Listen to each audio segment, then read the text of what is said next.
జై తెలంగాణ, జై తెలంగాణ. అందరికీ నమస్కారం.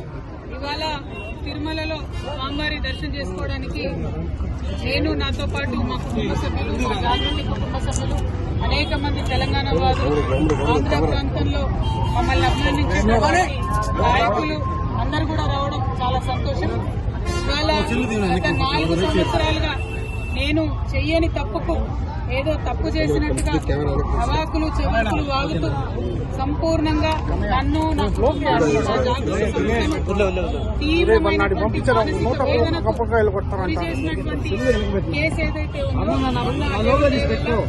ఆ యొక్క నీతి నిజాయితీ వల్ల సంపూర్ణంగా కాబట్టి స్వామివారికి కాలినడకన వచ్చి మొక్కు చెల్లిస్తామనేటటువంటి మొక్కు ఉంది కాబట్టి ఆ మొక్కు చెల్లించుకోవడానికి ఇవాళ తిరుమలకు రావడం జరిగింది. చాలా సంతోషం. ఎప్పుడు తిరుమలకు వచ్చినా మంచి జరుగుతుంది. మొన్న కూడా నేను జైలు విడుదలయ్యాక 3 నెలల కింద వచ్చి వెళ్ళాను. స్వామివారి దర్శన భాగ్యంతో సంపూర్ణంగా కేసు అయిపోయింది.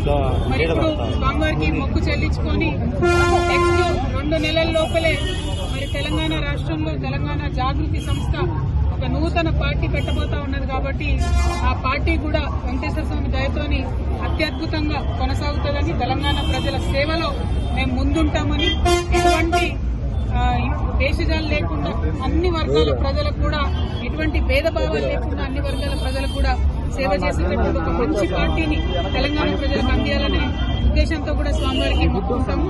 పార్టీ పెట్టిన తర్వాత మరిన్ని నూతన కార్యక్రమాలు తీసుకున్న తర్వాత ఖచ్చితంగా స్వామివారి దర్శనం మళ్లీ వస్తూ ఉంటాం. అదేవిధంగా ముందు నుండి తెలంగాణ ఉద్యమానికి మద్దతు మద్దతుగా ఉన్నటువంటి ఆదినారాయణ గారు, పోల్తే ప్రసాద్ గారు, ఇట్లా అనేక మంది మిత్రులు మరి వాళ్ళ ఇక్కడికి వచ్చి జాగృతిలో చేరుతామని చెప్పడం జరిగింది. మరి వారందరూ ఎప్పుడు జాగృతికి మద్దతుగా ఉన్నటువంటి వారే. ఆంధ్ర ప్రాంతంలో కూడా అనేక మంది మద్దతుదారులు, మా తమ్ముడు కిషోర్ యాదవ్ వీళ్ళంతా కూడా ఇక్కడ వాళ్ళే. మరి వారందరి మద్దతు తెలంగాణ ప్రజలకు సేవ చేసే పార్టీ తెలుగు ప్రజలందరూ కూడా బాగుండాలని అనునిత్యం కోరుకుంటాం. Thank you. జై తెలంగాణ.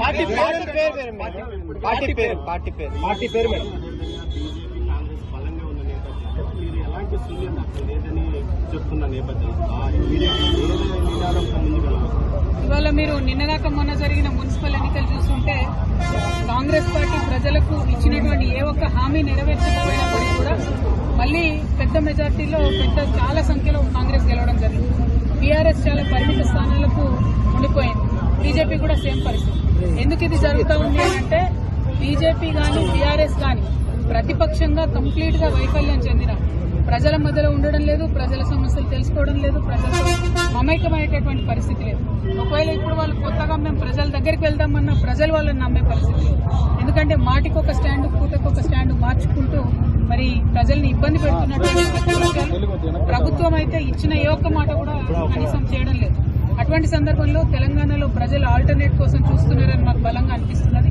మొన్న కూడా మేము చాలా చివరి నిమిషంలో నిర్ణయం తీసుకున్నప్పటికీ కూడా మేము ఆల్ ఇండియా ఫార్వర్డ్ బ్లాక్ పొత్తుతో వెళ్తే 40 స్థానాలు తెలంగాణ ప్రజలు దీవించి ఇవ్వడం జరిగింది. సరే, ఎన్నికలన్నాకు వస్తుంటాయి, పోతుంటాయి, రిజల్ట్స్ అటు ఇటు అవుతుంటాయి. కానీ ఒక పొలిటికల్ పార్టీ అంటే ఆ ప్రజల యొక్క మనోభావాలను, ఆ ప్రాంతం యొక్క అస్తిత్వాన్ని, ఆ ప్రాంత ప్రజల యొక్క హక్కులను రక్షించడమే ప్రధాన ధ్యేయంగా పనిచేస్తాం. ఎన్నికల ధ్యేయంగా పనిచేయడం కాదు, ప్రాంత పరిరక్షణ ధ్యేయంగా పనిచేస్తాం.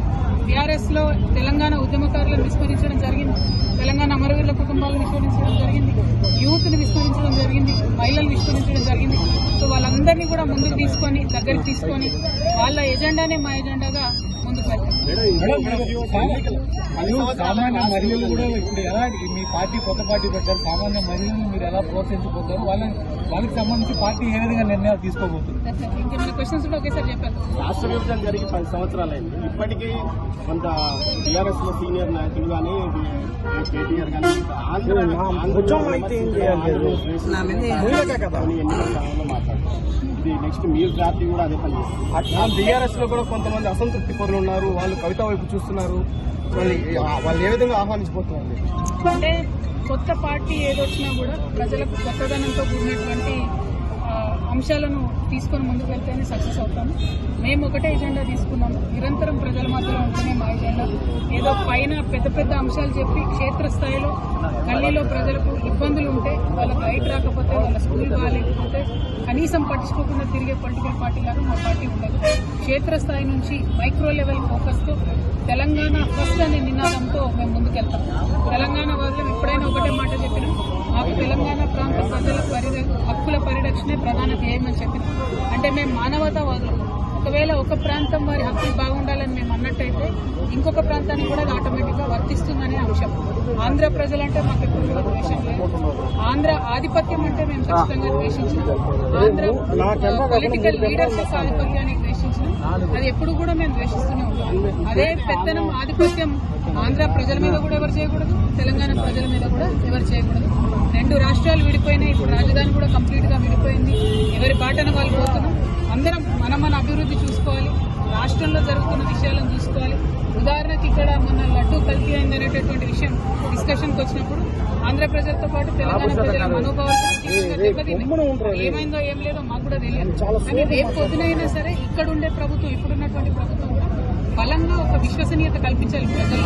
ఎటువంటి ఇబ్బంది లేకుండా బోర్డు నిర్ణయాలు తీసుకుంటుంది, చక్కగా ఉంటుంది. ఎందుకంటే దేశవ్యాప్తంగా కూడా వెంకటేశ్వర స్వామికి భక్తులు ఉంటారు.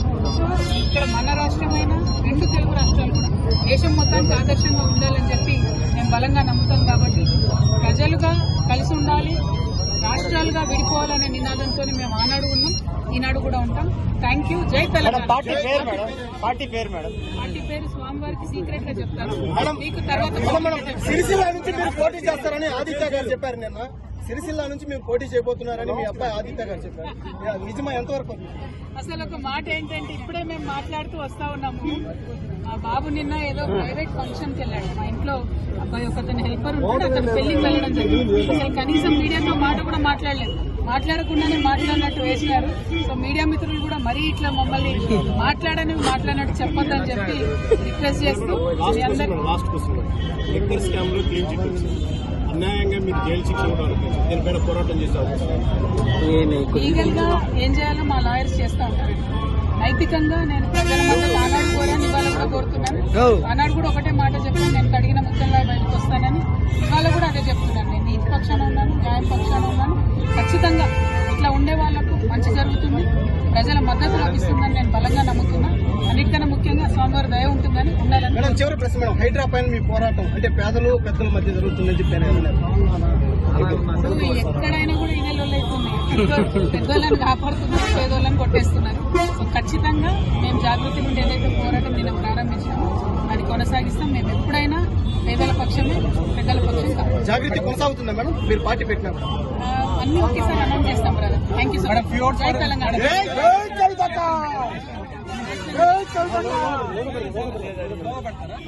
జై తెలంగాణ. ఇక్కడ ఉన్నాయి PTI.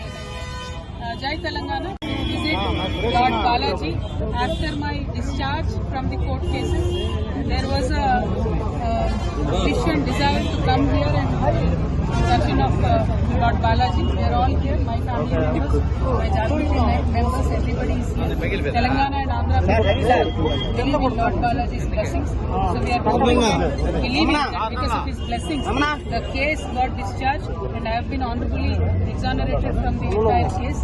And because there is truth and I believed in it, and I truly thank the Honorable Judiciary for seeing through the lies of this web and discharging me honorably. Thank you so much. Jai Telangana.